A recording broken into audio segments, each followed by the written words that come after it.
안녕하십니까. 제20대 국회의원 선거 창원시 성산구 후보자 토론회 진행을 맡은 노병무입니다. 제20대 국회의원 선거를 앞두고 유권자 여러분의 올바른 선택을 돕기 위해서 창원시 성산구 선거방송 토론위원회에서 후보자 토론회를 마련했습니다. 창원시 성산구는 기계공업이 발달해서 근로자가 많이 사는 지역입니다.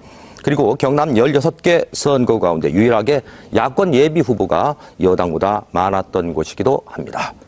과연 어느 후보자가 창원시 성산구를 대표하는 국회의원으로서 적합한지 이 토론회를 보면서 잘 판단해 보시기 바랍니다. 이번 토론회는 생방송으로 진행됩니다. 먼저 오늘 토론회에 참석한 후보자를 소개해 드리도록 하겠습니다. 기호 4번 정의당 노희찬 후보 나오셨습니다. 네, 안녕하십니까. 노희찬입니다. 그리고 기호 1번 새누리당 강기훈 후보 나오셨습니다. 예, 안녕하십니까. 강기훈입니다. 기호 3번 국민의당 이재환 후보 나오셨습니다. 안녕하십니까. 이재환입니다. 후보들의 자석과 질문 순서는 사전 추첨에 의해서 결정됐습니다. 그리고 오늘 토론회에서는 발언 시간을 엄격하게 제한합니다. 발언 시간을 잘 지켜주시기 바랍니다. 그리고 상대 후보를 인신 공격하거나 비방하는 일은 삼가해 주시기 바랍니다. 그리고 오늘 토론회의 의제와 초청 대상 후보는 공직선거법에 따라서 창원시 성산구 선거방송 토론위원회에서 결정했음을 알려드립니다. 자, 그러면 본격적인 토론에 앞서 후보자들의 출마 인사부터 들어보도록 하겠습니다.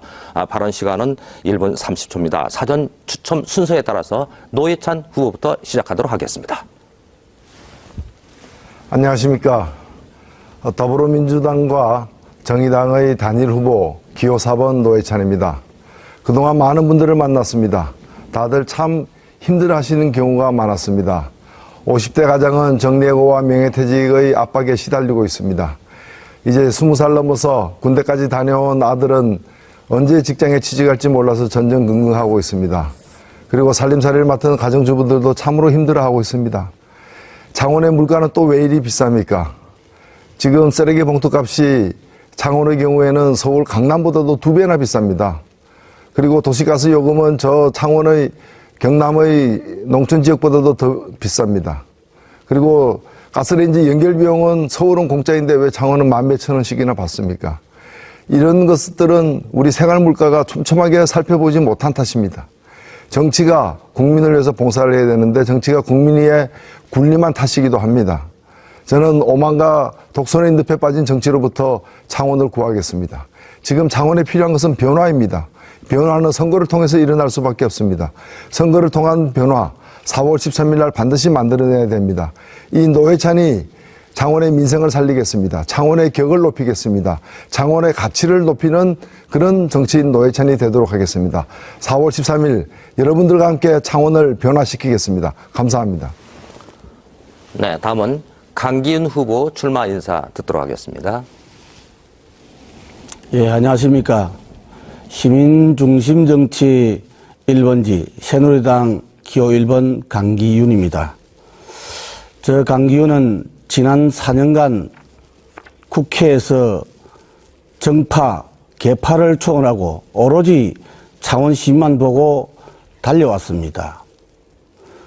골프 한 번, 여행 한 번 치지 않고 서울과 창원을 300회 오가면서 지구 3바퀴를 돌았다고 합니다. 그 결과 300명 국회의원 중에서 8이라는 의정활동 평가를 받았고 최우수 입법위원, 국정감사 우수위원 등 28관왕의 상을 받았습니다. 또한 창원의 수건사업들, 많은 일들을 해결하기 위해서 국가 특별교부세를 최고 많이 창원으로 가져왔습니다. 이렇듯 오로지 창원을 위해서만 달려왔습니다. 앞으로 저는 창원을 기업하기 좋은 도시, 근로자가 신바람 나는 도시를 만들고 싶습니다. 분열과 갈등이 아니라 화합하고 단합하는 그런 창원을 만들겠습니다. 현란함, 요란함보다 성실함으로 창원을 만들겠습니다. 마당새 강기훈 사랑해 주시기 바랍니다. 네. 이어서 이재환 후보의 출마 인사 들어보도록 하죠. 안녕하십니까. 국민의당 경남 최연소 후보 이재환입니다. 성산구 유권자 여러분, 요즘 안녕들 하십니까? 저는 이번 총선에서 연애와 결혼, 출산을 포기해야 되는 삼포 세대이자 오늘 또 영혼 없이 일자리를 찾아 전전하는 청년 세대의 한 사람으로서 이런 암담한 현실에서 청년들의 희망을 대변하고자 출마를 하게 되었습니다. 저희 사는 것이 정말 심각합니다. 여러분들도 다 아실 거라 봅니다. 12.5%에 달하는 청년 실업률, OECD 국가에서 꼴찌 노인 빈곤율과 자살률, 정말 참담합니다. 이런 상황에서 희망을 가지는 것조차 겁이 납니다. 그래서 저는 희망의 정치를 하고 싶어 출마를 하게 되었습니다. 희망의 정치는 국민을 속이거나 배신하는 정치가 아니라 특권과 반칙, 꼼수의 정치가 아니라 사회적 약자와 소외계층을 감싸주고 아이들과 청년의 미래를 열어주는 노년의 행복을 주는 정치가 희망의 정치입니다. 감사합니다.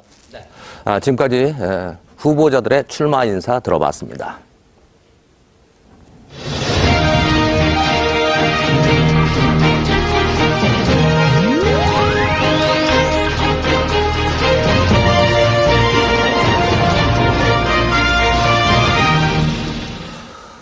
네, 이번 순서는 후보자들의 공약을 검증하는 자유토론 시간입니다. 발언권을 가진 후보가 자유롭게 토론을 이끌게 됩니다. 주도권을 갖게 됩니다. 주어지는 시간은 5분입니다.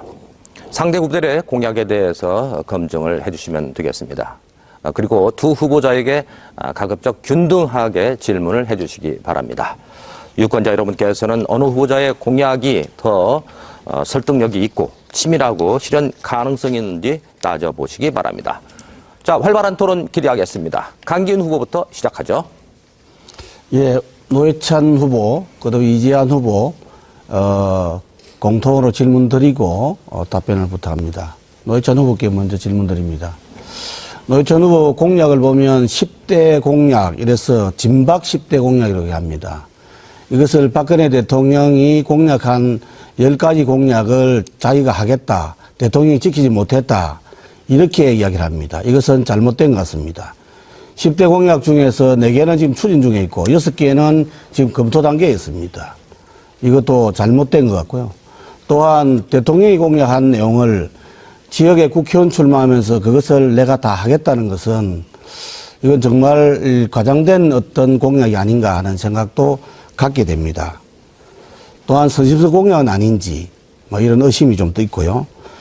그리고 이와 같이 노 후보가 이야기한 10대 공약, 여러 가지 공약을 종합해 보면 국가예산 한 중앙을부터 한 23조가 필요하고 지방 공약이 한 4천억 정도에서 약 23조 4천억 정도가 됩니다. 군소정당인 정의당에서 이와 같은 돈을 어떻게 해서 마련할 것인지 하는 그런 부분에 대한 어떤 질문을 좀 드리고요. 저는 그 생활 밀착형 공약을 많이 했습니다. 예를 들면 비정규직 센터 건립이라든지 자원봉사자 센터 건립, 또 장애인 청강학교 리모델링, 대리운전 일용직 근로자 쉼터 조성, 토울 서건 아파트의 주차장을 공원을 지하화한다는 부분, 또 프리미엄 2차 아파트에 소음 방지 터널을 만다든지, 또 대방 디지털 항투방에 공용 주차장을 개방한다는 등 이렇게 생활 밀착형 공약이 있습니다. 노회찬 후보는 공약에 그런 것이 좀 보이지 않는데 특별한 이유가 있는지 좀 말씀해 주시고, 마지막으로 홍준표 방지법이라고 이야기하면서 무상급식 부분을 언급했습니다. 아마 유치원부터 고등학교까지 의무급식을 하겠다 이러면서 그 부분을 지금 지자체와 국가가 반분하는 50대 50으로 부담하도록 이렇게 하고 있습니다. 이 부분은 또다시 지자체가 재정자립도가 열악한데 그 부분에 대해서 또다시 부담을 주고 또한 지금 지방자치 시대에 역행하는 처사가 아닌가 하는 생각도 있습니다. 이 점에서 하나 오해를 저의 입장을 말씀드리면 저는 무상급식을 반대한 적이 추호도 없습니다. 도와 또 교육청을 통해서 무상급식 중단을 이어가도록 해결하는데 주도적인 역할을 하는 사람이 강균입니다. 절대로 무상급식을 제가 반대한 적 없습니다. 네. 저는 무상급식을 지금도 무상급식을 의무급식을 하자고 주장을 하고 공약 1호로 내걸고 있습니다. 네. 그래서 이 점에 대해서 설명을 부탁드리고요. 이재한 후보께 질문드립니다. 이재한 후보 지금 이제 최저임금 문제가 지금 최저임금이 6,030원입니다. 이것을 10,000원으로 인상하고자 한다고 공약을 말씀하셨습니다. 점진적으로 이렇게 그 최저임금을 올리는 것은 뭐 바람직하겠습니다만은 갑자기 이래 올리게 되면 여러 가지 문제가 있을 거로 봐지는데 그 점에 대해서 설명을 해 주시기 바랍니다. 네, 먼저 네, 노 의원님 제가, 답변하세요. 시간이 짧기 때문에 간단히 말씀드리겠습니다. 23조나 되는 그 예산이 드는 공약을 했는데 어떻게 된 거냐 이렇게 질문하셨는데 예를 들면 학교급식을 무상으로 하겠다. 제가 3조 계산했습니다.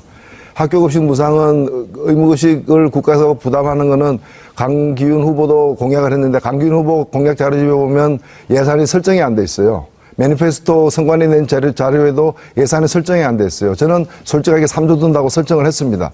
그렇기 때문에 예산 총액수가 차이가 나는 것이고요. 그리고 정례고는 그 같은 것은 국가적으로 해야 될 일인데 그때 국회의원이 총선에서 공약을 내냐 하는데 정례고 해고 요건을 갖다가 강화하겠다라는 것은 강기훈 후보나 저나 공통 공약입니다. 그러니까 저한테 그걸 갖다가 지적하실 문제는 아니고요. 본인에게 지적을 해야 될 문제고요. 그 다음에 박근혜 대통령의 그 공약 중에 몇 개는 검토 중이라 그러는데 지금 박근혜 대통령 임기가 얼마 남았습니까? 5년 임기인 분이 내년이면 물러나는데 아직도 검토 중이면 안 된다고 봐야 되는 거 아닙니까? 공약을 안 지키고 있으니까 제가 대신 지키겠다는 것입니다. 진실한 박 노회찬입니다. 네, 이번에 이재원 후보 간단하게 답변해 주시기 바랍니다. 네, 질문 감사합니다. 5분. 네. 아니, 강 후보님의 그 질문에 대해서 답변을 예, 간단하게 알겠습니다. 해주세요. 죄송합니다. 네. 점진적으로 올리면 됩니다. 그리고 1만 원으로 인상을 하자는 것은 네. 네. 제한 시간이 다 되었습니다. 네.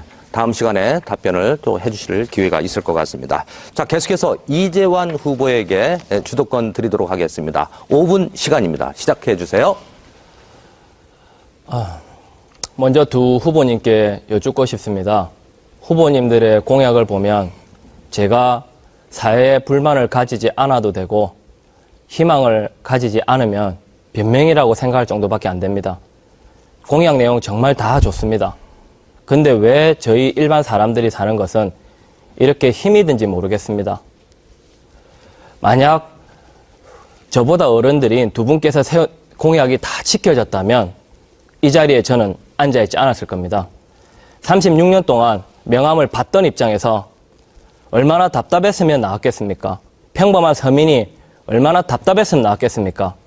그 심정 한번 생각해 주셨으면 하고요. 두 후보께 질문을 하나씩 하겠습니다. 먼저 강기훈 후보께 먼저 질문을 드리겠습니다. 직장 어린이집을 확대한다고 하셨는데 지금 현재 정부에서 누리가정 분담금을 지원하지 않겠다는 것에 대해서 어떻게 생각하시지 여쭙고 싶고요. 그리고 아까 무상급식 이야기를 하셨는데 친묵도 잘못된 겁니다. 만약에 정말 무상급식이 잘못됐다 생각하셨다면 자신의 소신대로 하는 것이 정치라고 봅니다. 그리고 노회찬 후보 정말 진보 정치의 선두주자이자 엑스파일 사건 등으로 정말 멋있는 분이라고 생각을 합니다. 하지만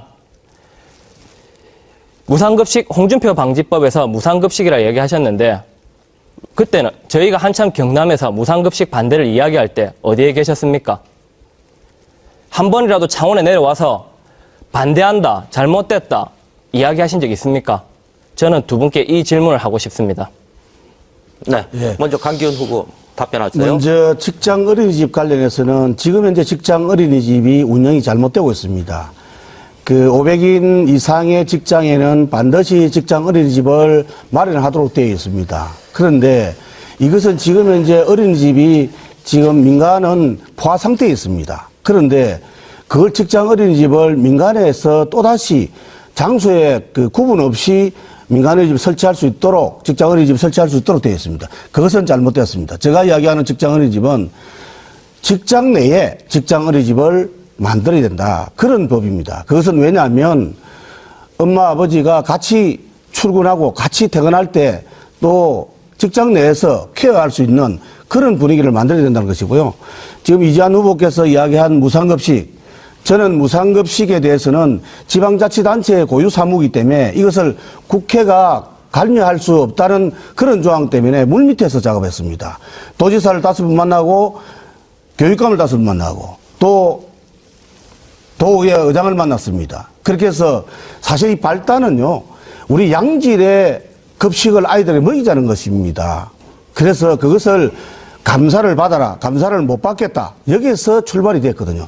지금 이제 도조례로 감사를 할 수 있게 되었습니다. 그래서 제가 지사님께 감사를 받아들일 수, 조례로 감사를 할 수 있게 되었으니까 지원해야 됩니다. 이래서 지금 440억이 지원되었습니다. 교육감님께 제가 말씀드렸습니다. 어떠한 이유로도 100% 만족이 되지 않더라도 받아들여야 됩니다. 이렇게 해서 받아들여서 지금 급식 중단 상태가 지금 이어지고 있는 겁니다. 네.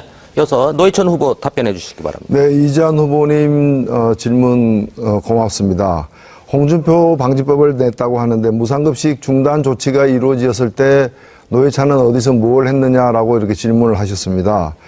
분명히 말씀드립니다. 저는 홍준표 지사가 경상남도 도민들의 반대를 무릅쓰고 무상급식 중단 조치를 갖다가 취했을 때 2014년부터 시작해서 각종 TV 토론에 나가서 아주 강하게 문제 삼았습니다.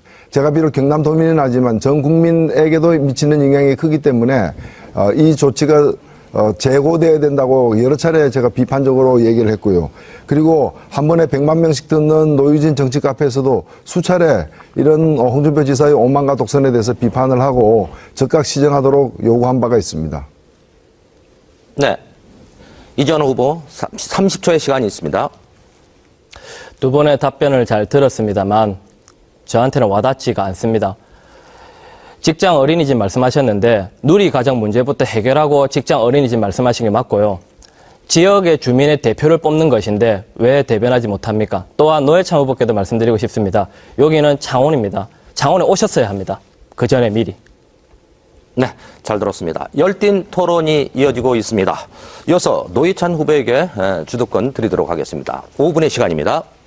네, 요즘에 선거가 시작되고 길거리에 나붙은 현수막을 보면은 각 후보의 주장을 알 수가 있는데 제가 강기훈 후보께 질문을 드립니다. 강기훈 후보의 플래카드 현수막에 보면은 쉬운 해고를 척결하겠습니다. 저성과자 해고 제한법을 대표 발의하겠습니다. 이렇게 적혀 있는데 이걸 공약으로 이렇게 봐도 될 것 같습니다.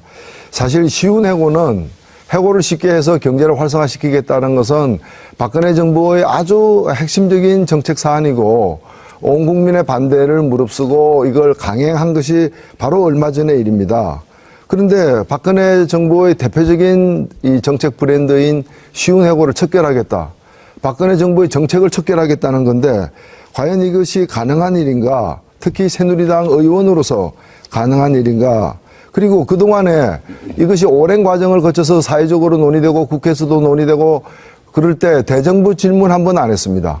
대정부 질문 한 번 안 했을 뿐만이 아니라 이걸 가지고 뭐 성명 한 장 발표한 적이 없고 공개적으로 반대 한 번 한 적이 없고 의원총회에서 발언 한 번 한 적이 없는데 이제 와서 당선이 되면은 이걸 척결하겠다라는 것이 과연 우리 창원 시민들에게 얼마나 설득력이 있을지 의문입니다. 답변해 주시죠. 예, 아마 저성과자 해고 문제를 갖고 이야기하는 것 같습니다. 이것은 노사정 협의 과정에 정부에서 지침으로 저성과자 해고 문제, 그 다음에 취업 규칙 변경을 발표를 했습니다. 그래서 노사정 위원회가 파괴됐습니다. 저는 저성과자 해고 문제는 그것은 국가에서 지침을 내렸는데 제가 박근혜 대통령의 공약을 반대하는 것이 아니라 또 그 지침을 100% 반대하는 것이 아니라 저성과자 해고는 어떻든 저성과를 평가함에 있어서 아주 그것은 사용자 측에서 임의적으로 판단할 수가 있는 부분을 독소조항을 없애야 된다는 겁니다. 이것을 저성과자라고 함에 평가함에 있어서 근로자들도 포함되어야 된다는 겁니다. 노조도 포함되어야 된다는 겁니다. 악용의 소지가 굉장히 많은 겁니다. 그래서 이 부분을 제가 법으로 만들겠다. 저성과자 해고는 금지 또 저성과자라고 평가되면 그것을 케어하는 시스템도 만들어야 된다.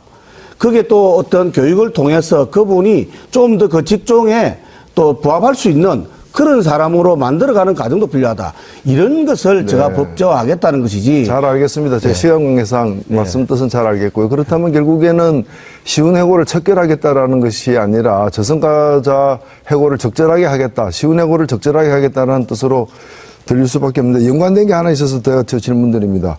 정리해고와 기업 매각에는 노조의 동의를 구하겠다. 이런 현수막도 지금 붙이셨는데 사실 올해 2월 달에 강기훈 의원께서 이 기업활력 제고 특별법이라고 해가지고 주주총회가 아니라 이사회에서도 합병 매각 구조조정이 가능케 하는 그런 이제 법안에 대해서 찬성을 했습니다.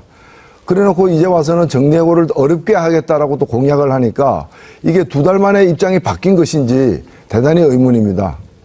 답변해 주시죠. 제가 본회의에서 이사회에서 그 부분을 정리해고 부분을 뭐 어떻게 한 부분을 구체적인 내용은 모르겠습니다만은 저는 지금 찬성 표결하셨어요. 예, 정리해고 이 회사를 정리하는 데 있어서는 반드시 그 구성원들의 동의를 받아야 된다 하는 것을 주장하고 법을 좀 제출하는 상태입니다. 예. 지금 이야기하는 그 부분이 본회의에 언제인지 모르겠습니다만은 저는 이 법안을 정리하고 이 부분에 대한 법안은 노조의 동의를 얻어야 되는 부분은 벌써 한 5개월, 6개월 전에 법안을 제출한 상태에 있습니다. 그러면은 지금 한국 4년이라고 생산직 전원이 노조의 동의 없이 일방적으로 정리하고 당하고 있는 이런 현장에도 좀 가보셔야 했지 않았는가 생각이 되고요. 시간이 부족하지만 이재한 후보께 저는 이재한 후보의 공약을 보면서 굉장히 공감대를 많이 느꼈는데 이 청년 고용을 갖다가 확대하기 위한 방안에 대해서 한번 좀 상세하게 방안을 제시해 보시죠.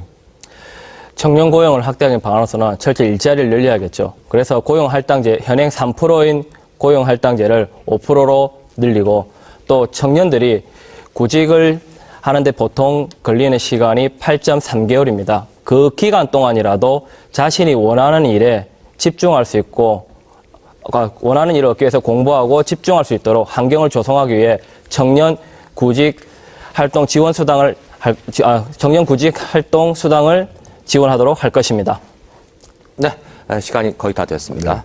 자, 이번에는 주어진 한 가지 의제에 대해서 후보자들이 답변하고 반박하는 집중 토론 시간입니다.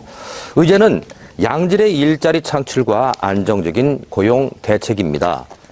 청년 실업률이 지난 2월 역대 최고치 15.5%를 기록했습니다. 경남의 실업률도 3.4%로 6년 만에 최고치를 기록했습니다. 창원 지역의 경우 최근 들어서 기업들의 구조조정 폭이 넓어지면서 고용 불안이 심화되고 있습니다. 각 후보들께서는 양질의 일자리 창출과 안정적인 고용 대책에 대해서 구체적으로 말씀을 해주시기 바랍니다. 발언 시간은 1분 30초입니다. 먼저 이재환 후보부터 발언하십시오. 일자리는 최대 복지입니다. 임금을 낮추고 기업의 이윤을 인상시키는 수출형 대기업 중심의 일자리 창출이나 경제 성장 구조가 아니라 이제는 서민들의 가계 소득을 증대하여 내수 시장을 활성화해야 됩니다. 지갑에 돈이 들어와야 쓸 수가 있고 그 돈을 가지고 소비가 되어야 공장은 물건을 생산할 수 있습니다. 지금처럼 재고가 쌓이는 것이 아니라 경제 성장이 선순환할 수 있을 정도로 최저임금을 1만 원을 인상하면서 가계 소득 증대를 통하여 기업의 투자와 안정적인 일자리를 기대해야 합니다. 또한 창원은 올해 기준으로 전체 인구의 21.9%인 23만 명이나 되는 청년이 있습니다.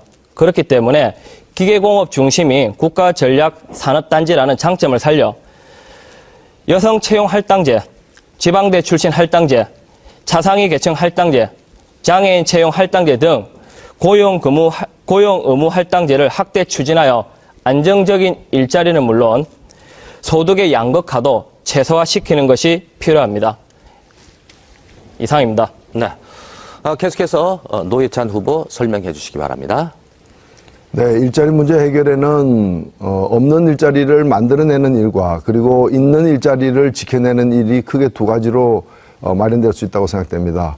없는 일자리를 마련하는 데 있어서 만들어내는 데 있어서 가장 시급한 것은 바로 청년 일자리입니다. 우리 존경하는 이재한 후보도 얘기했습니다마는 흔히들 청년 실업률이 12.3%라고 합니다. 그러나 일각에서는 수험생 등 직장을 공무원 준비를 한다라거나 여러 가지 그 실제 일자리를 구하고 있는 사람들까지 다 포함하면은 실제 실업률은 23%를 초과하고 있다라고 얘기를 하고 있습니다. 그만큼 심각한데 저는 이 청년 실업 문제를 해결하기 위해서 5년간 17,000개 일자리를 만드는 방안을 제시하고 있습니다.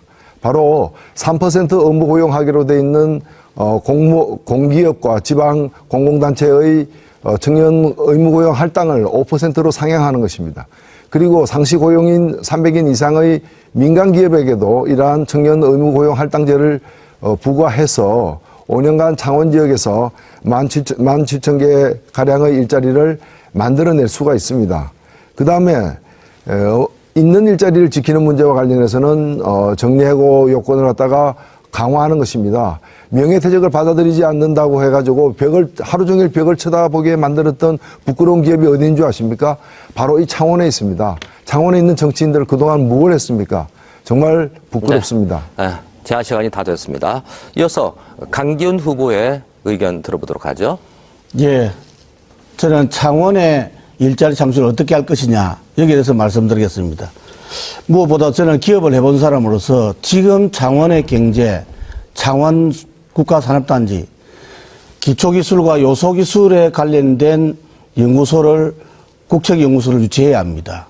그러기 위해서 첫째, 국가산업단지 창원공단을 구조고도화를 통해서 지금 재료연구소를 재료연구원으로 객상을 해야 합니다. 원으로 바꾸어서 거기에 있는 모든 메터리얼, 재료, 금속, 비금속, 바이오, 여러 가지 재료를 집적화해서 여기서 창원공단에서 재료연구원으로 해서 모든 소재에 대한 연구를, 기초연구를 해야 합니다. 두 번째는 우리 창원과 산업단지가 방위산업 주로 되어 있습니다. 방위산업 클러스터 집적화를 해야 합니다. 세 번째는 남지 산업단지의 연료전지, 또한 에너지 저장 장치와 같은 공단을 조성해야 합니다. 46만 제곱미터의 공단을 지금 조성하고 있습니다. 그것을 통해서 신사업을 발굴해야 됩니다. 뭐니 해도 지금 현재 경남의 창조 혁신센터가 창원에 있습니다. 그 부분을 지금 운영 방식을 획기적으로 바꿔야 합니다. 모든 것을 아이디어만 내면 그것을 지자체가 금융뿐만 아니라 영업, 판매, 관리 모든 것을 정상화될 때까지 케어해 줘야 합니다. 이렇게 될 때 창원의 일자리 늘어납니다. 네. 지금까지 각 후보자들의 설명을 들으셨습니다. 지금부터는 이재환 후보부터 반박 의견 해주시기 바랍니다.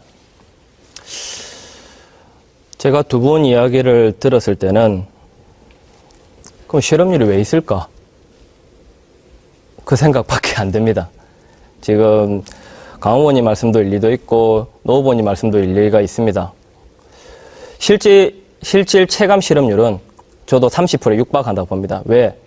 제가 36살 청년이기에 누구보다 더 잘 압니다. 그렇게 말씀하신 내용대로만 다 되었다면 제가 이 자리에 있으면 안 되죠. 두 분 말씀대로 공약이 그대로 되었다면, 정책이 되었다면 지금 저희가 이렇게 살지 않겠죠. 제가 묻고 싶은 거는 두 분 다 그 공약대로 실천을 과연 하실 수 있는지, 또 실제로 그렇게 해왔는지, 말이 아닌 행동으로 또 서민의 소리를 들었는지 묻고 싶습니다. 이상입니다. 네. 반박 의견 들어왔습니다.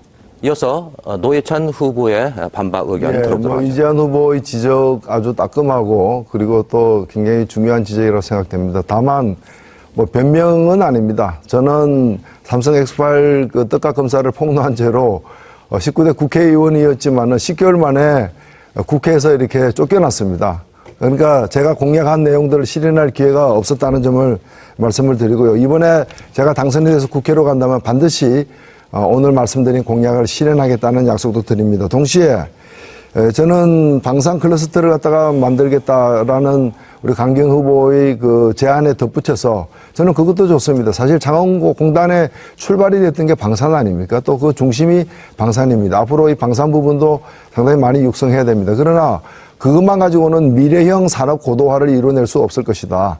우리는 신성장 동력을 찾아내야 됩니다. 뭐 그런 점에서 재생가능 에너지 산업을 불러일으켜서 80만 개의 일자리를 만들겠다고 한 독일 메르켈 수상도 한번 들여다봐야 되고, 또 그런 점에서 재생가능 에너지를 집약적으로 실현해내고 있는 인구 규모나 면적이 우리나라와 비슷한 독일의 함부르크 사례 같은 것들도 많이 좀 살펴봐야 되지 않겠는가 하는 점에서, 일자리를 갖다가 있는 데서 기름 짜내듯이 걸레 짜듯이 짜내는 것이 그것만이 아니라 새로운 일자리를 만들어내는 신성장 동력 개발에도 우리가 관심을 기울여야 된다고 생각합니다. 네.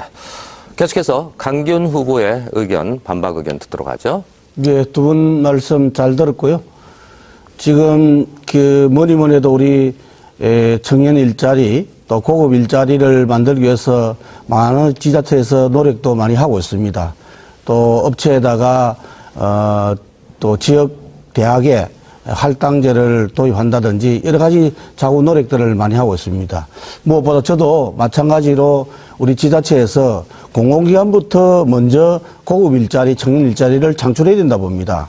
그러기 위해서는 지금 이제 기간제 부분도 동일한 일을 지속적으로 계속적으로 하게 되면 기간제를 둬서는 안 됩니다.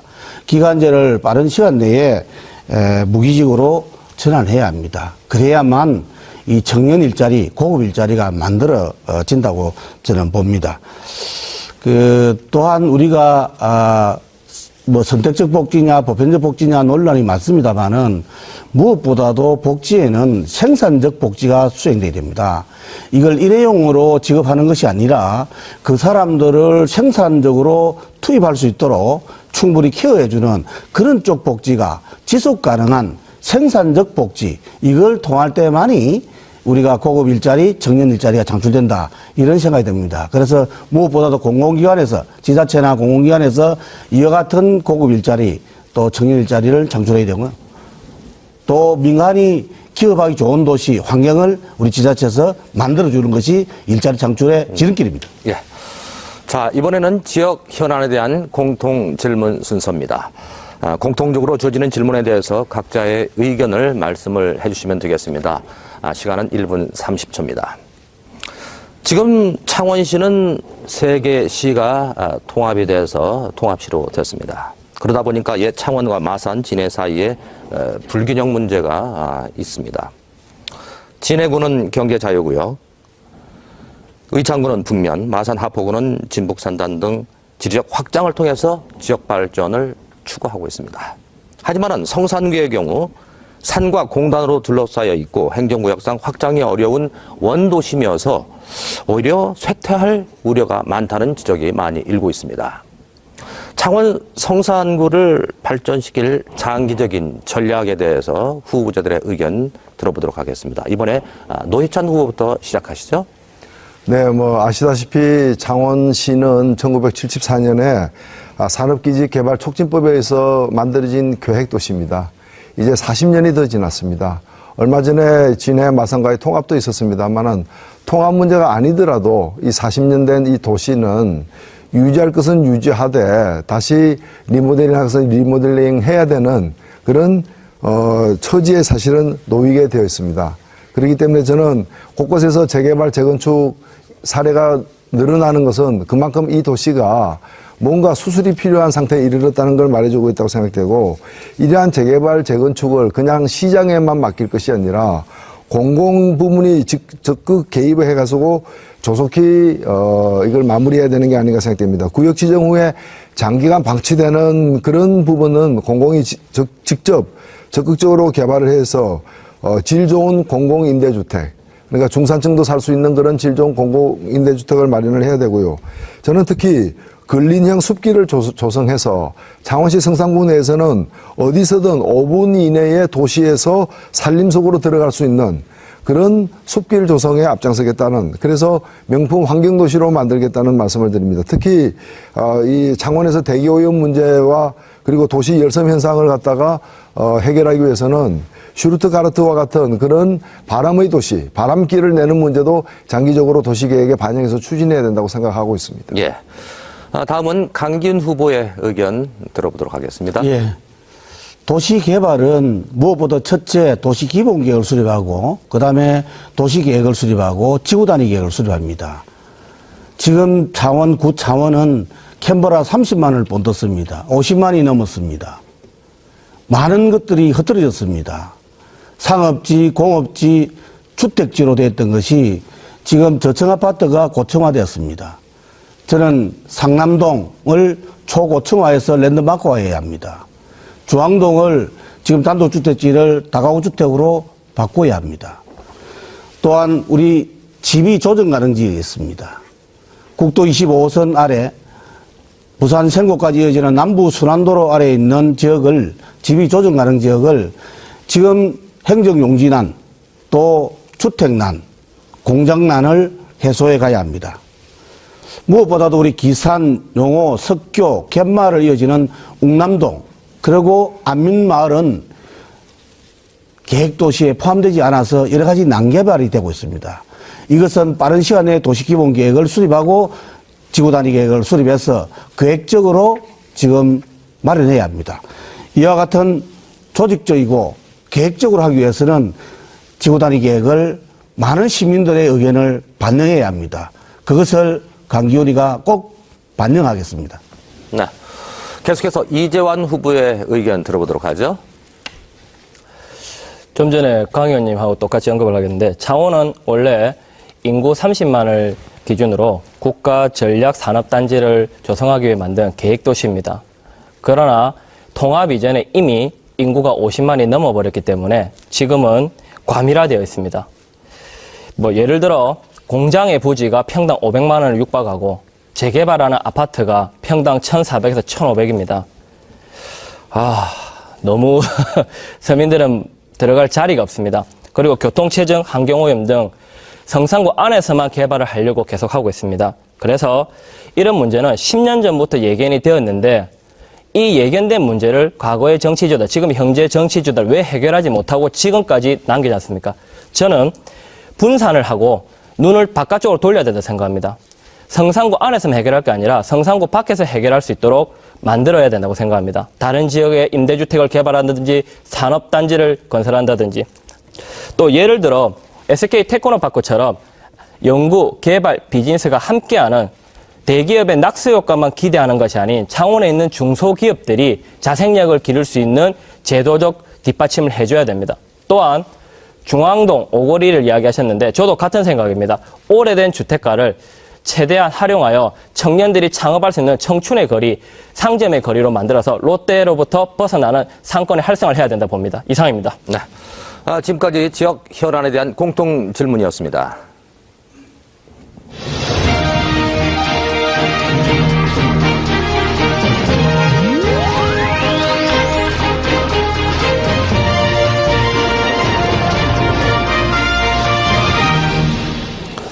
자, 이번에는 후보자들의 자질을 검증하는 순서입니다. 주도권을 가진 후보자가 자유롭게 토론을 이끌게 됩니다. 주어지는 시간은 5분입니다. 어느 후보자가 국회의원으로서 자질을 갖췄는지 잘 판단을 해보시기 바랍니다. 이번에 강기훈 후보부터 시작해 주시죠. 예, 우리 노회찬 후보, 이재환 후보 순으로 질문을 드리겠습니다.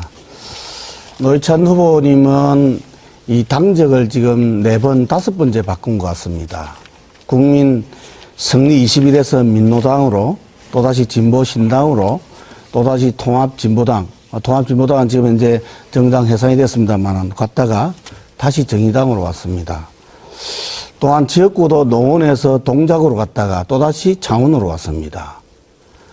또 어느 그 인터뷰에서 창원 출마는 본인의 의지가 아니라 당의 또 지침에 의해서 이렇게 내려왔다고 했습니다. 또한 이번에 단일화를 또 주장하면서 노선과 이념 또 정강정책도 다 다른데 이런 전략적 약간 단일화 이런 걸 또 추진해 왔습니다. 이런 걸 보면서 당을 옮길 때는 그 종북이다, 종북이 싫다 이러면서 왔다가 또 종북을 표방하고 있는 당에 들어갔다가 또 다시 나왔다가 또 창원 출마도 본인 의지가 아니고 또 당의 지침에 의해서 내려왔다. 또 노원에서 동작에서 창원 왔다. 그래서 이 부분에 대해서 정체성에 대한 의문을 좀 제기하는 사람이 있고요. 또 이와 같은 것을 총체적으로 보면 입신양면을 위한 좀 기회주의가 아닌가 하는 이런 이야기들도 좀 있는 것 같습니다. 거기에 대한 답변과요. 그 다음 정의당의 비례대표 1번입니까? 이정미 우리 부대표입니까? 그분이 북한이 그 독재 정권이냐 이렇게 뭐 기자가 물으니까 답변할 의무가 없다 이래 했습니다. 답변할 의무는 저도 봐도 뭐 본인이 하고 안 하고는 본인 마음이니까요. 그런데 노 후보님은 과연 북한은 독재 정권이 맞는지 또 우리의 주적이인지 아닌지 그 점에 대해서 좀 말씀 좀 해주시고요.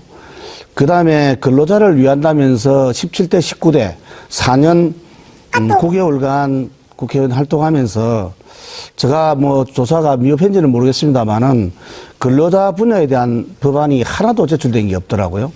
특별한 이유가 있는지. 예. 그 점에 대해서 좀 말씀을 해 주시기를 바랍니다. 다음에 우리 이재한 후보님,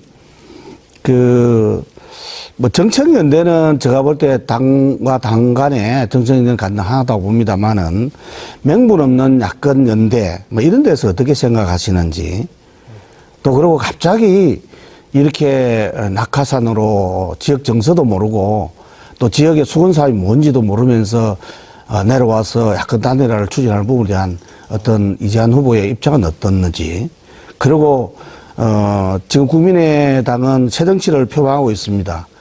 끝까지 이 완주를 하실는지 이 점에 대해서 각 후보님 답변해 주시기 바랍니다. 네, 노회찬 후보부터 답변해 주시죠. 예, 뭐 시간 얼마 안 난 질문이 너무 길어가지고 답변을 들을 의지가 있는지 의심스럽습니다만은 답변을 드리겠습니다. 당 이름이 여러 차례 바뀐 건 사실입니다. 뭐 대한민국의 당 이름 얼마나 자주들 바뀝니까?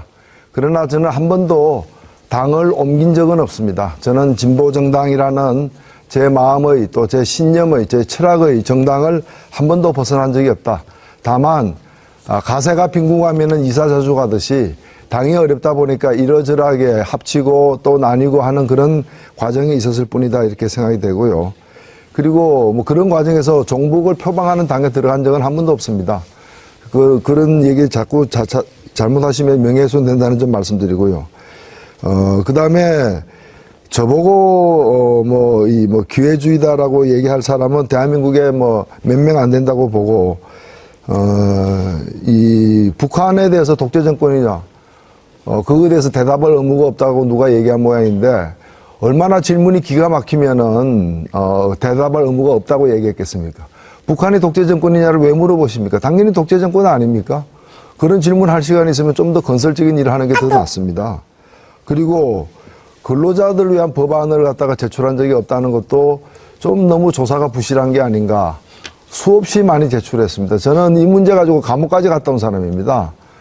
이 정리해고 문제라거나 비정규직 문제라거나 이걸 가로막기 위한 법을 많이 이렇게 제출을 했고요. 물론 저는 강기훈 의원님처럼 연장근로수당을 주지 말자라는 식의 근로기준법 개정안은 낸 적이 없습니다만은 다른 법안은 많이 냈다는 점을 말씀을 드립니다. 네. 약속된 제한 시간 5분이 다 되었습니다. 계속해서 이지반 후보에게 주도권 드립니다. 5분의 시간이 있습니다. 뭐 짧게 두 분께 질문을 하겠습니다. 먼저 강기훈 후보님께 여쭙겠습니다.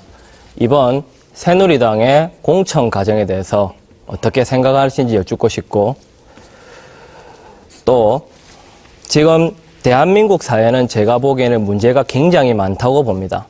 현재 집권당인 새누리당의 일원으로서 우리 사회가 문제가 있다라고 생각하시는지 없다고 생각하시는지 여쭙고 싶고 있다면 의원님은 어떻게 이때까지 해결해 왔는지에 대한 과정과 노력에 대해서 알고 싶습니다.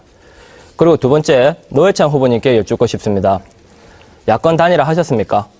어제까지 야권 단일 후보라고 외치고 다니셨는데 4년 전 총선을 기억하십니까? 손모 후보와 김모 후보가 야권 분열을 하여 새누리당의 표가 갔습니다. 그래서 여기 계신 강기훈 후보님께서 앉아 계신 거고요. 그때 당시 끝까지 완주하도록 만든 여모 도의원께서 김모 후보를 끝까지 완주하게 만든 여모 도의원이 지금 현재 노회찬 후보님의 선거 캠프의 핵심 인물로 알고 있습니다. 과거에 야권 분열을 초래했던 분들이 야권 단일을 요구한다. 왜? 결과 중심이니까. 과정이 아니라 결과 중심이니까. 나는 될 사람이니까, 센 사람이니까. 어차피 새누리당 한 표 주기 싫으면 도와달라. 이런 식의 패권주의적 진보는 어떻게 생각하십니까? 제가 보기에는 좀 납득할 수가 없습니다. 후보님 내에서 굉장히 존경하는 마음을 가졌던 한 사람으로서 여쭙고 싶습니다. 진보가 무엇입니까? 자기 중심적인 진보가 진보입니까? 이상입니다. 네. 먼저 강 후보님 답변해 주시죠. 예, 공천 과정. 저도 참 안타깝고 여야 공이 이 공천은 앞으로 이와 같은 사천이 돼서는 안 된다고 저는 강하게 주장하고 있습니다. 다행히 저는 이번 성산구의 새누리당에 단독으로 후보가 돼서 많은 우리 시민들의 사랑 때문에 저는 단수 후보가 되었습니다. 그런데 김무성 당대표는 우리가 앞으로 국민에게 공천권을 돌려드려야 되겠다 한 것도 제가 김무성 대표에게 이야기한 것입니다. 상향식 공천이 또 오픈 프라이머리 하는 이야기를 풀어서 말씀해 주십시오. 그것이 우리 새누리당은 공천을 국민에게 돌려드리겠습니다 하고 하시기 바랍니다 해서 그것을 내걸었습니다. 그런데 하는 과정에 유한구 우리 공천관리위원장님께서 조금 당규에 나와 있는 쉽게 이야기하면 당선 가능성이 저조한 곳은 전략공천이 가능하다는 그 단서 조항이 있어서 그것을 너무 악용한 것이 아닌가 하는 생각이 듭니다. 지금 당규대로만 한다면 이 공천은 앞으로 깨끗한 공천이 되고 정말로 정당의 민주화가 됩니다. 정당의 민주화가 공천의 민주화가 되면 완전히 바뀝니다. 저처럼 개파, 정파에 애속되지 않습니다. 저는 아직도 한 번도 정파에 애속되어 있지 않습니다. 저는 오로지 창원 시민만 바라보고 달려왔습니다. 그리고 제가 노동계획 이야기할 때 노동계획이라고 말씀하지 마시라고 이야기했습니다. 당론도 제가 거부한다고 이야기했습니다. 자칫 잘못했으면 공천에 문제가 있을 수도 있습니다. 노동계획이 아니라 노동관계 선진화법이라고 말을 바꾸라 그랬습니다. 우리가 노동자에게 억압하고 탄압하는 느낌을 줘서는 안 됩니다. 사용자와 노동자가 어떤 부분을 양보해서 그 관계를, 노사관계를 정립할 것이냐 하는 것에 정점을 줘야 된다고 말씀을 제가 드렸습니다. 저는 세월호 때 순직처리 두 사람이 비정규직이라고 안 됐습니다. 목소리 높였습니다. 두 분을 반드시 순직처리해야 된다고 이야기했습니다. 이와 같이 저는 당의 노선과 조금 차이 나더라도 그것이 합리적이고 정당하다 그러면 그 목소리를 내었습니다. 예, 제가 답변을 드리도록 하겠습니다. 4년 전에 그 야권 단일화가 안 된 데 대해서 문제가 있지 않느냐라는 그런 지적이신데요. 충분히 저는 있을 수 있는 지적이라고 생각됩니다. 패권주의적 진보든 보수든 패권은 저는 반대합니다. 진보이기 때문에 패권이 용납될 수 있는 건 아니라고 생각됩니다. 근데 좀 정확하게 해야 될 것 같습니다.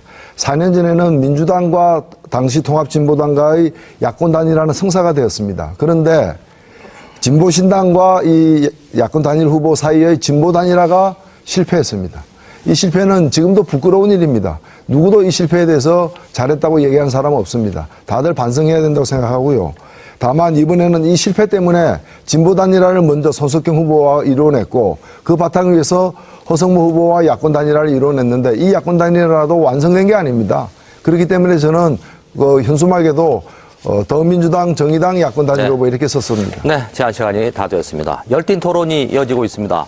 자, 이번에는 노회찬 후보에게 주도권 드립니다. 5분 동안 사용하실 수 있습니다. 예, 강기훈 후보께 질문을 좀 드리도록 하겠습니다. 강기훈 후보께서는 2005년 3월에 새누리당 경남도당 위원장에 취임을 했습니다. 그런데 이 시기는 언제였는가 하면은 바로 경상남도에서 그 누구도 가릴 것 없이 무상급식이 중단되는 사태 때문에 대단히 뜨거웠던 그런 시기입니다. 경남도당 위원장으로 계시면서 경남도와 교육청 사이의 갈등을 조정하기보다는 일방적으로 홍준표 도지사의 입장을 거들었습니다.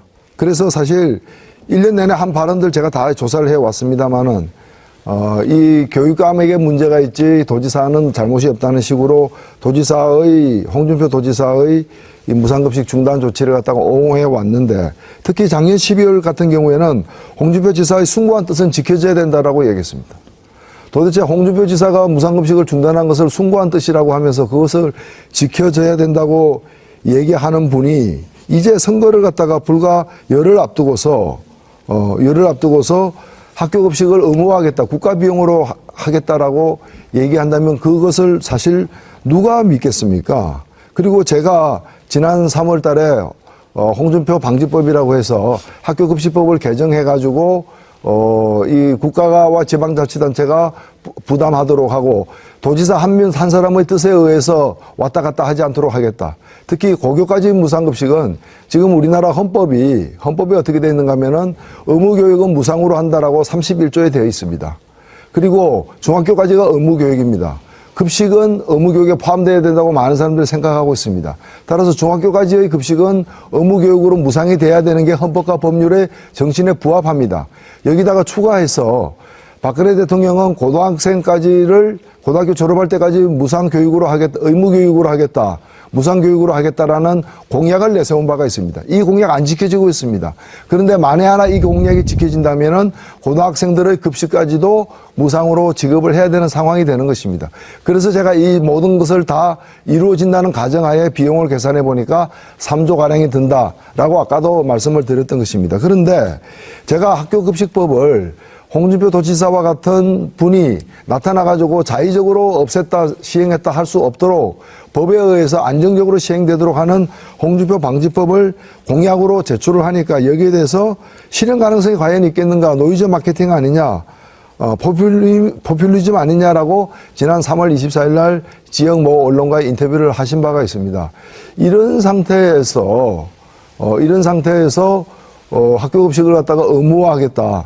그걸 또 국가 비용으로 하겠다라고 공약을 한다면은, 그리고 이제까지 무상급식을 선거 앞두고 홍준표 지사가 꼬리를 내리고 있는 상황이 되었는데, 이런 식으로 된다면 과연 저는 우리 유권자들이 정치에 대해서 신뢰를 할 수 있을까?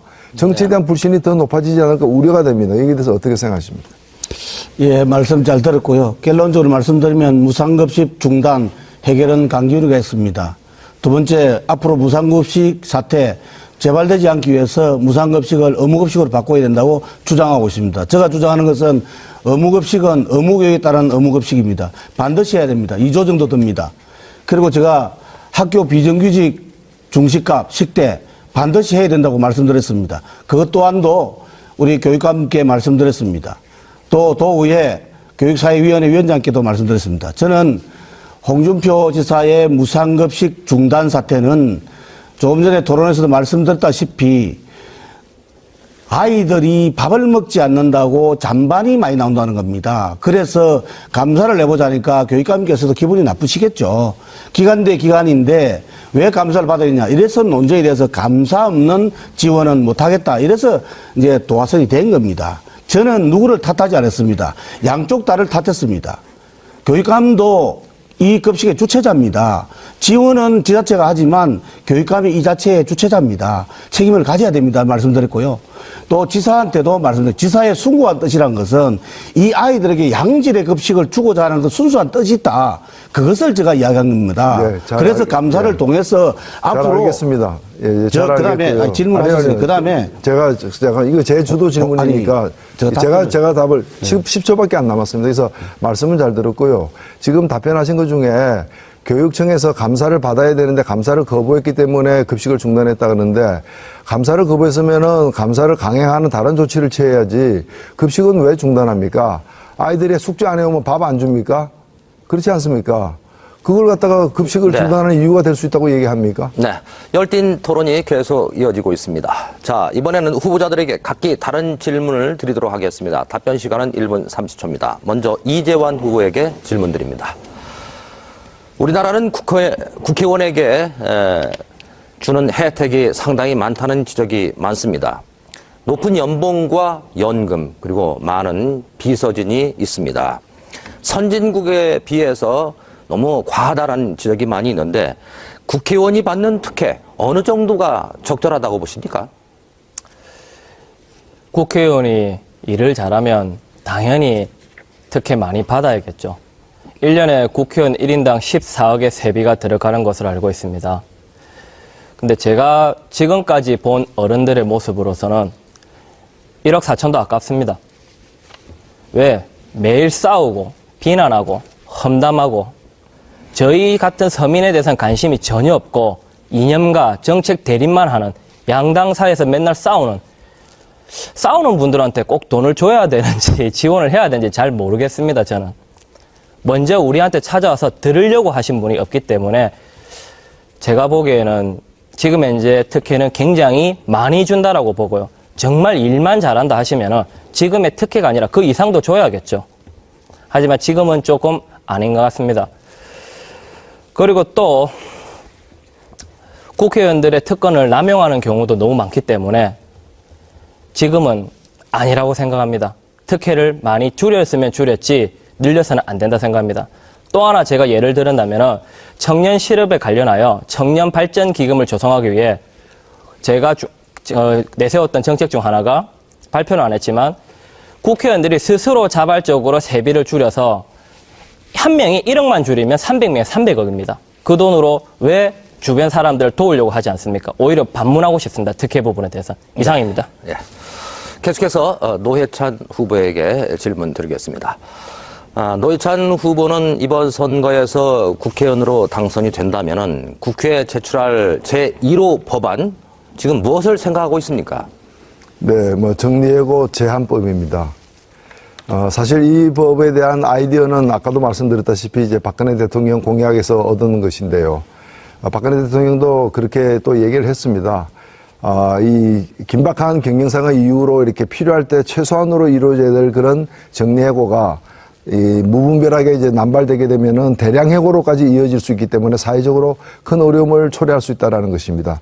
전적으로 저는 공감하고요. 문제는 그 공약이 지켜지지 않고 있다는 데 있고, 그렇다면은 이것은 누가 먼저 제출했던 간에 이런 좋은 공약은 빨리 국회에서 이렇게 다루어서 이것이 입법화 되도록 해야 되는 게 아닌가 생각해서 제안을 했는데, 일자리를 만드는 일도 중요하지만 일자리 만든다는 게 말처럼 쉽지가 않습니다. 그렇기 때문에 있는 일자리를 그나마 제대로 합리적으로 지켜내는 일이 중요하고, 이것이 고용 안정인데요. 저는 긴박한 경영상의 이유를 갖다가 엄격하게 해석해서 기업에서 편의적으로 돈 좀 된다 싶으면은 기업을 하고, 좀 안 된다 싶으면은 책임 없이 그냥 이걸 국가 부담 사회 책임으로 넘겨버리는 식으로 도망가듯이 먹고 튀듯이 하는 식으로 할 수 없도록 정리해고 사유를 갖다가 엄격히 요건을 갖다가 강화해서 제한을 해야 되고, 그 과정에서 노동조합 혹은 노동조합이 없는 경우에는 노동자들의 어떤 그 대표와 성실하게 합의하도록 하는 걸 강제하겠다는 것이고요. 그리고 이런 것들을 그리고 한번 정리해고한 이후에도 재고용에 앞장서야 되고, 그걸 위반할 경우에는 징벌적 손해배상 제도를 적용하겠다는 것입니다. 네, 제한 시간이 다 되었습니다. 계속해서 강기훈 후보에게 질문 드리겠습니다. 이번 선거에서 국회의원으로 당선이 된다면은 임기 4년 동안 장기적으로 어떤 의정 활동을 생각하고 있습니까? 설명해 주시죠. 예, 저는 우리 지역의 해남 문제 하나하나 다 해결해 가고 있습니다. 포스코 특수광 매각 때도 저는 부당성을 주장하고 포스코 그룹 회장단에 가서 데모도 했습니다. 상경투쟁 때 직접 나서서 마이크도 들었습니다. 해결했습니다. 하물연대 고공농성 제가 중간에서 해결했습니다. 또한 학교 비정규직 중식 문제 교육감에게 공감대를 형성했습니다. 도의회에서 예산만 수립해 오면 통과해 준다고 했습니다. 이렇듯 지역 현안 문제를 하나하나 해결하겠습니다. 아까 종현 노회찬 후보님께서 3년에 왜 안 가봤냐고 그랬는데 3년에 늦게 알았습니다. 저에게 요청 오는 것은 민주노총에서도 저에게 하물연대 공농성할 때 저희를 찾아와서 저에게 부탁했습니다. 저는 민주노총이나 한국노총이나 할 것 없이 서민 근로자를 대신하겠습니다. 그런 일에 매진하고요. 꼭 하고 싶다면 철새방지법이랄까 낙하산방지법 굳이 이야기하라면 우리 노회찬 후보께서 더 오히려 제가 노회찬 후보를 띄워주는 거 아닌가 싶은 생각이 듭니다만은 노회찬 방지법을 할까요? 왜냐하면 이 지역의 정서도 알고 문제도 알고 나름대로 지역 정서를 알아야 합니다. 또 지역에서 노력하는 사람들도 있습니다. 그분들을 위해서 네. 제한된 시간이 다 됐습니다. 자, 이제 토론을 마무리할 시간입니다. 후보자들께 각각 1분 30초씩 시간을 드리도록 하겠습니다. 유권자 여러분께 지지 말씀을 해주시기 바랍니다. 먼저 노회찬 후보입니다. 네, 뭐 철새방지법 만드신다고 하는데 흥부전에서 흥부에게 이렇게 그 박씨를 물어다 준 제비가 바로 철새입니다. 그런 좋은 철새까지 방지해서는 안 된다는 말씀을 드리고요. 지금 창원에 필요한 것은 변화입니다. 경상남도에 필요한 것도 변화입니다. 창원시 5개 선거구 5명 모두 새누리당입니다. 경상남도 16개 선거구에서 15명이 모두 새누리당입니다. 한 당으로 이렇게 다 되게 되면은 끔찍한 문제들이 발생합니다. 홍준표 지사가 저렇게 오만 독선으로 흐르게 된 것도 바로 그 배경에는 저렇게 해도 다시 뽑아주기 때문입니다. 이제 바뀌어야 됩니다. 빨간 옷 입고 나온다 해서 무조건 뽑아주는 시기는 이미 지났습니다. 창원에서부터 달라져야 됩니다. 창원에서부터 변화가 시작돼야 됩니다. 경상남도 16명 모두 새누리당이면 어떻게 되겠습니까? 다시 창원에서 5명 모두 새누리당이면은 홍준표 지사 어떻게 되겠습니까? 더 오만불손해질 것입니다.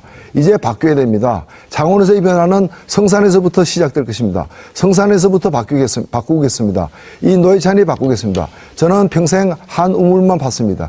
여러 우물 판 적이 없습니다. 제가 판 우물은 어디서 파든 하나의 우물, 바로 우리 서민들, 땀 흘려 일하는 분들, 그리고 힘들게 살아가는 자영업자들을 위한 우물을 팠을 뿐입니다. 이 노회찬을 믿어주십시오. 노회찬이 바꾸겠습니다. 성산에서부터 바꾸겠습니다. 2016년 대한민국의 봄 창원에서 시작됩니다. 특히 성산에서 시작됩니다. 예. 감사합니다. 네. 이어서 강기훈 후보 유권자들에게 지지 말씀해 주시기 바랍니다. 존경하고 사랑하는 창원 성산구 주민 여러분, 오늘 토론 잘 보셨습니까? 앞으로 각오로 회귀하느냐, 앞으로 나아가느냐 중대한 시점에 있는 것 같습니다.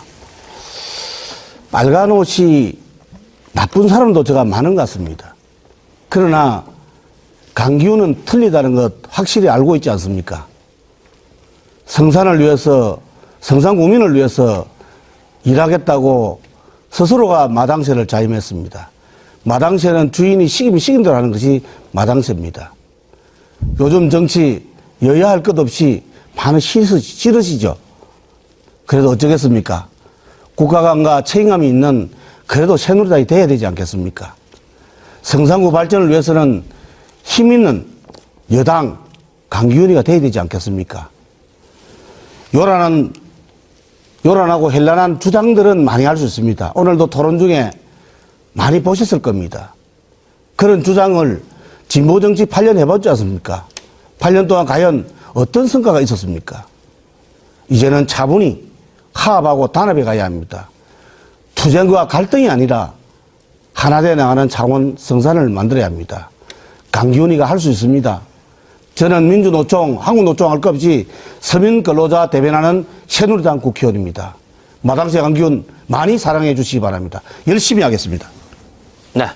마지막으로 이재환 후보 지지 발언해 주시기 바랍니다. 유권자 여러분, 오늘 토론이 국회의원을 선택하는 데 많은 도움이 되셨습니까? 오늘 또 저는 두 분이 싸우는 모습을 봤습니다. 자라나는 제가 봤을 때 잘 배운 것 같습니다. 저는 긍정적인 사고와 희망이 듣고 싶은 거지 분쟁과 대립은 아닙니다. 오늘 이 자리를 빌어 추가 공약을 하나 발표하겠습니다. 그 이유는 노인분들과 대화를 하면서 공동간병인 제도가 좀 필요하다는 것이었습니다. 공동간병인 제도를 전면 시행 확대하여 개인 간병인이 할 수 없는 부분을 국가가 부담하여 적어도 저소득층이 의료 부분, 간병인 부분에서도 벗어날 수 있도록 돕도록 하겠습니다. 그리고 또 하나, 노인 성자활센터를 건립을 추진하겠습니다.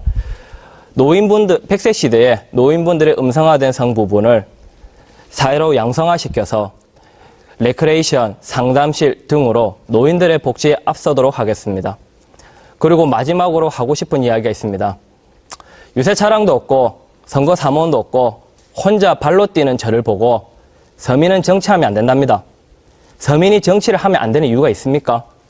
힘센 사람, 되는 사람만 되는 것이 아니라 저희 같은 서민도 꿈을 가지고 도전할 수 있는 기회를 주셨으면 합니다. 간곡히 부탁드리겠습니다. 이상입니다. 네. 지금까지 창원시 성산구 국회의원 후보자들의 공약과 정책을 자세히 들어봤습니다. 오늘 이 토론회가 유권자 여러분이 후보를 선택하는 데 많은 도움이 되었기를 기대하겠습니다.